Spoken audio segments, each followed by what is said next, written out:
Well, hey, you're here. You've made it. Hurrah! And where is here, you may ask? Good question. This is, of course, the MindGriller Server. And I'm Gravity, and this is Cow. Oh, and what's his name? Now I'm going to have to insert another O here, because this cosplay guy is here for the meet and greet. Both words which wholly unironically have an A in them. And where precisely and specifically are we on the MindGriller Server? Also a good question. Yeah, well, who's to say? The cleverest among you may be wondering why we do not justly, fastidiously, and simply press F3 to find out where we are. Perhaps a good question.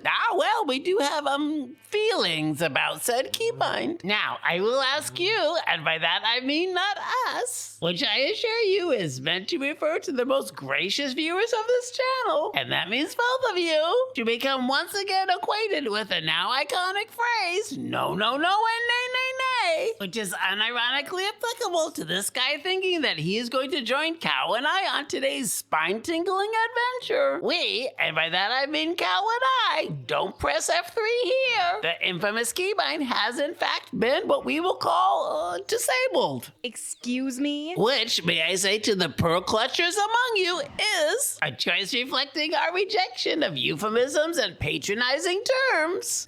The cleverest of viewers among you may be wondering what Cow and I are up to. Good question. We are up for an adventure. Specifically, we're looking to familiarize ourselves with the surroundings, swim in the luxurious pools of strangers, Burt Lancaster style, as famously portrayed in the 1968 film The Swimmer, and rummage through the chests and barrels of others like we own the place.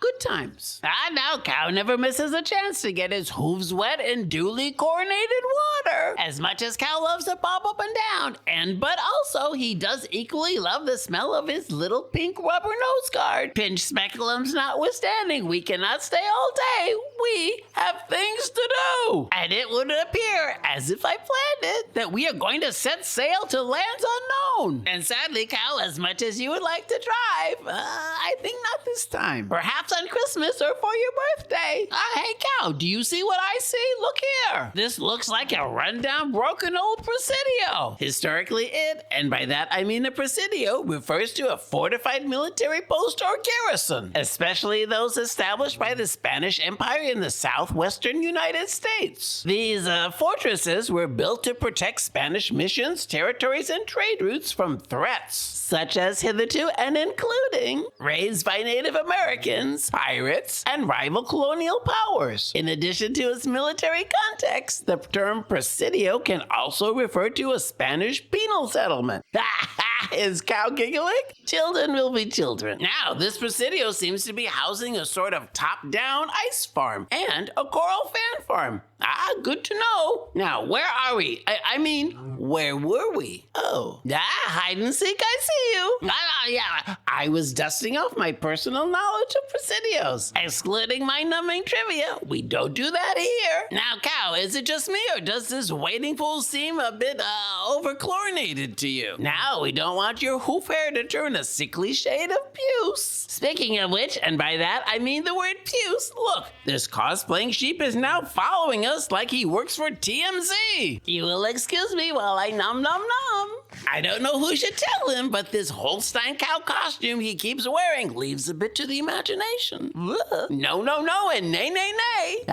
Presidios. Examples of presidios include the Presidio San Francisco and the Presidio de Sonoma, which were part of the Californian Spanish colonial defense system. Now, if I may be so bold, I am quite confident that we are nowhere near California. I say this with confidence due to the noticeable lack of celebrities, former gang members now reporting for TMZ on their terrifyingly souped-up motorcycles, which even the police can't keep up with, and the cast and crew of a Real Housewives franchise screaming, throwing plates, and breaking glasses gangster style on the lip of a wooden restaurant table, and, dare I say, Leah Michelle. Furthermore, hitherto and under Sabova, if I may be steadfastly forthright, unlike Leah Michelle. This joke never gets old. Unlike Leah Michelle. Ha! The new Rick Astley, anyone? Now, I'm not going to go on about presidios, and I could. I believe the most earnest viewers of this channel, and that means both of you would prefer that I talk about those TMZ guys. And the McMansion-esque compounds of celebrities are sort of the modern-day presidio knockoffs. I say this with a modicum of confidence. Freaking lily pads. If I may say so, I imagine I'm not the first to say. Originality is not valued in such a town, if I may quote and adapt a phrase at the same time. Look here, this looks quite dangerous. A dugout pit of pirate booty under a ceiling which looks like it could collapse at any moment. Now it smells a bit swampy here, or is that a whiff of cow I'm picking up? Hey cow, look, do you see what I see? Now we seem to have made a circle. I say this only because there is the bluff where the portal inside a shed stands. Oh, and also where Mr. Robinson roams the grounds. Now, let's not start that again. Cow and I are quite attracted to a flight of stairs. Cow, look. Now, Cow, your usual reaction to a flight of stairs is not to roam the other way. Sometimes I think Cow has deeper insights than he lets on that he does have. Now, Cow, since WebMD is a ghost town of tumbleweed-sized misinformation. No, seriously, don't go there. Luckily, I know someone smart we can ask. Is there a disease from which people spin in circles? /AIGF.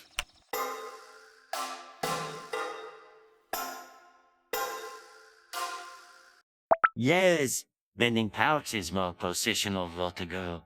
B, P, P, V. Well, good to know. Now, Cow, I don't want to beat around the bush, but I suspect that perhaps, perchance, you caught BPPV from that bug which is going around.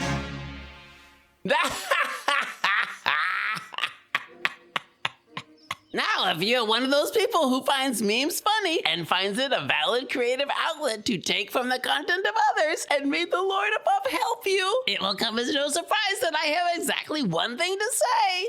Don't. Now, Cow, on to more important things. Do you find, as I find, that the chlorine levels of this abandoned swimming pool appear to be in line with the Centers for Disease Control and Prevention's Model Aquatic Health Code, which recommends maintaining free chlorine levels between 1 and 3 parts per million, and pH levels between 7.2 and 7.8. Now, speaking of parts per million, earlier in this spine-tingling episode, I mentioned circumspectfully that some people find it a valid creative outlet to take from the creations of others, meme style. I will have you plural know that once upon a time, long ago in the year of our Lord 2023, September to be precise, an unnamed company we'll call OpenAI approached the vivacious actress known professionally as Scarlett Johansson. Now, there was no mention of Ornacia at the time. Their reason for said approach was to ask her, Scarlett, and not vivacious or Ornacia, to be the voice of their chat GPT 4.0 assistant. She, again, said Scarlett, declined. But in May 2024, OpenAI released a new voice assistant for ChatGPT named Sky, which many found spookily, what's more profound than similar? Let's go with smack dab bang on precisely on the nose to Johansson's own voice. Scarlett was shocked, fiddle-dee-dee shocked, I tell you, and was so angered upon hearing some demo that she professed out loud in her own voice that even her closest friends, and that means both of them, and media outlets, even TMZ, couldn't distinguish the difference between said AI voice and her own dulcet vocal tones. Scarlett Johansson hired lawyers, naturally, and they sent 2 legal letters to OpenAI demanding information about how the voice was obtained, as one is wont to do. OpenAI claimed, and here I kid you not, that Sky's voice was not a replica of Johansson's, but actually, and frankly beyond all credulity, belonged to a completely different professional actress. That professional actress tray was quite a random roundhouse. Following the controversy, OpenAI claimed,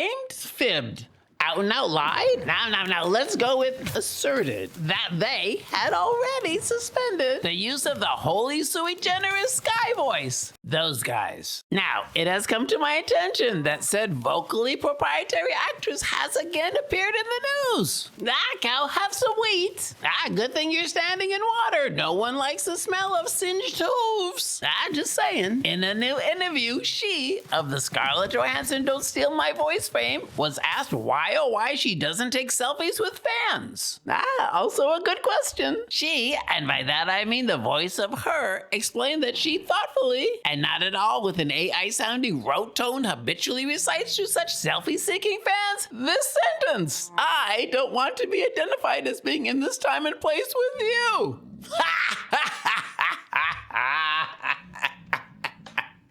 Now, does that tickle me down deep, so to speak, because of the insight into privilege it lays bare, or because of the surrealist absurdity of a word salad being thrown in the face of a greedy stranger posing as an adoring fan, or because of the reflexive layer of self-servitude mirroring competing wants and do not wants? Well, who's to say? Now, it may be seen at first glance that I may appear to be a bit harsh when it comes to reflections upon the rich, famous, or merely infamous. Spidey, anyone? Well, now I do not wholly disagree. So I will, just this once, propose to the most faithful viewers of this channel, and that means both of you, that I am, despite rumors by unkind, possibly bovine entities, not completely unself-aware. And in all honesty, I once asked the nanny from Nanny and the Professor, Juliet Mills, not the nanny from the nanny, Fran Drescher, to sign my paperback copy of Brightside Revisited. And at no time during our interaction did she utter a sentence containing both a dependent clause and an independent clause, which sounded anything like, I don't want to be identified as being in this time and place with you.